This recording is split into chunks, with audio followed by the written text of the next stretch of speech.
Has there ever been an episode where you felt like confident about it? Like, hey, I'm actually good at this. I did this in my past. I feel like this one is for sure. I got this one, and then it didn't work out. Which one was the episode where you thought, hey, I for sure got this? It's the basketball one, which is hysterical because I got smoked. We did, for people listening, I tried to do an NBA 3-point shooting contest like they do in the All-Star game. So it's 25 balls, 1 minute. And I actually went up against Joe Harris, who at the time, this is 2020, was the reigning 3-point champ. Yep. And I hit 2 out of 25. I think I hit 3 off the side of the backboard. I didn't even get through all 25 in the minute. Joe Harris, by the way, hit 23 of 25 and didn't even warm up. So I would say that like one. Zoe in the bench press, the video with Nick. Yeah. I played ball, and I was like, I was a decent player, so I thought that one I would do okay. But the funny thing is that everyone I thought I've done well, I did not do well, and the ones I didn't think I'd do well, I actually ended up doing okay. So there's a lesson in that, I think, which is humility.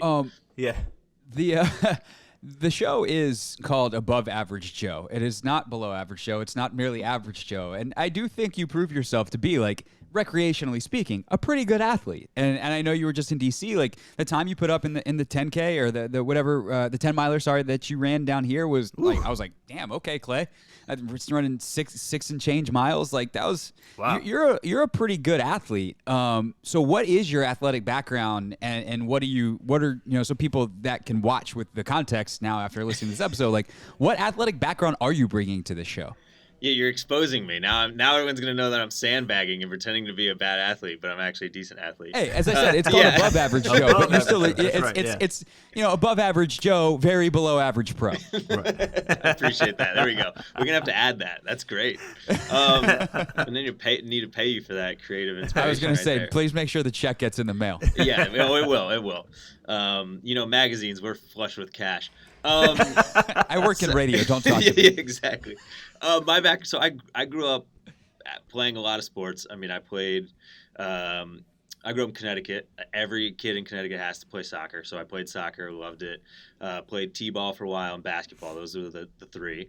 Then I quit t-ball. Again, because I was scared of the baseball coming at me too fast.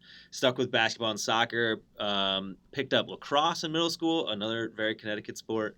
I ended up giving that up because I kept making the B team, and I couldn't quite crack the A team. So not a great advertisement for my tenacity, but I quit, and I decided to stick with soccer and basketball, and I played those through high school. And then I like to joke that I played at the college level because I played club soccer at Vanderbilt, and I also played on the women's varsity basketball practice squad, which was that's really no fun. joke though. Like, you have to no, be a serious. good player. Real hoopers do that. Like, you have to be a really good player to get invited to do that. Yeah, we had some. We didn't actually. I didn't get invited. You sort of show up, and if you're not terrible, they let you stay. But it was awesome. It was like. I played pickup a lot at the rec, and this was obviously way better and the best pickup I've ever played in my life because we would get our ass kicked. But it was so fun. Awesome. That might be a good episode too, just to kind of show that, hey, like, the above average Joes that think that they can compete with the men. Obviously, that's clearly not going to be the case. But for the above average Joes that think that, hey, I could step onto a WNBA game and drop 30. There's some humbling in that too, right? Because those women are for real legit ballers. Yeah. Any sort of misguided notions I had about that were put to bed very quickly when I played on that practice squad, and especially when I was down in the paint, getting elbows in the ribs and getting crossed over, getting my ankles broken. It's very clear to me that they are better. They're far better players than I am. Yeah. Right, and that's D1, nevertheless, like WNBA level ballers. I actually wanted to ask, like, is there a plan to dip into some women's sports and try to showcase that at all? And that's been, I mean, you guys it's not like you've done a ton of episodes, right? You started in 2019, like you said, the pandemic hit, so that obviously puts things on the side for a while. You only do, I think, one a quarter, so these things take time to produce, to plan, shoot, edit, all that kind of stuff. So what are kind of some of the other things that you want to do? Like, what are some future episodes that are on your radar that you'd love to do? And I'm guessing there's some women's sports in there that you'd like to showcase. Yeah, I think there's it's a great point. I think one episode the golf episode we had, our coach was a woman named Troy Mullins, who is a long drive champion, and that was awesome because she hits the ball 400 yards. Yeah, which is crazy. And some of what we talked about a little bit in that episode was she gets guys challenge her all the time, which is like, what are you thinking? What are you doing? She's hit the ball 400 yards. Do you really like? If you want to get into her Instagram DMs and be like, I think I could outdrive you. Like, all right, good luck. Yeah. So that was great, and shout out to her because she was a great coach and took my drive from I think like 40 yards to 260. Which is 40 yards is not doesn't matter if you're facing so you're not men, a golfer, women, or babies. You're not beating them at 40 yards. But some of the other ones, I mean, we have a couple in the works. I mean, I think the sports I want to do, I mean, it's not necessarily men or women. It's just like tennis. I mean, we've joked about the ideal tennis episode would be, can I return Serena Williams' serve? Right. Obviously not, but the idea is like, let's see, again, like baseball and like hockey, it's just like, let's get a sense of how difficult this is and how fast this is coming at you. So we've talked about, that's one we really want to do. I think it'd be fun to do a track episode. We've talked about one that we floated is, how long can an average Joe maintain Kipchoge's marathon pace?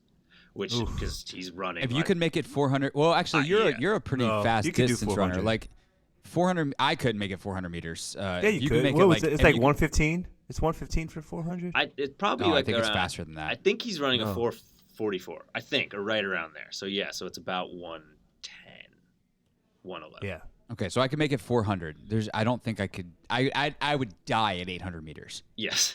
Absolutely, exactly. Pass out, cease to exist if my hamstrings made it stop. that long. So I think that would be fun because I run now, so that I think that would be entertaining.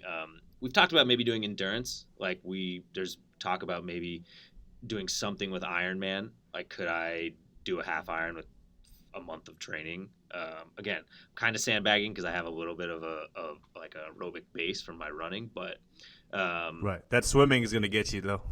Totally, and that's another one. I think swimming would be a really fun episode. Monster. Yeah, swimming actually would be fascinating because and I the think technique there is so important. Yeah, and I think it'd be fun if you could get. There's not a ton of upside to convince an athlete to compete with you because either they crush you as they should or they lose and then they kind of, it's sort of not a great look for them. But I would love to try to race, could I swim 25 yards in the time it takes Caleb Dressell to swim 75? I think that would just be fun visually to see that comparison. Right. Actually, so the Kipchoge thing, the same concept. Take it to Katie Ledecky's 1500 time. Yeah. And see if you can make it a lap. Exactly. Because the pace she keeps is ridiculous. And it's cool from a video standpoint because you could have that line. In the Olympics, I love when they have that sort of, the Olympic record line in front of them. Right. Hey, NBC, can we borrow your line? Yeah, exactly. Yeah.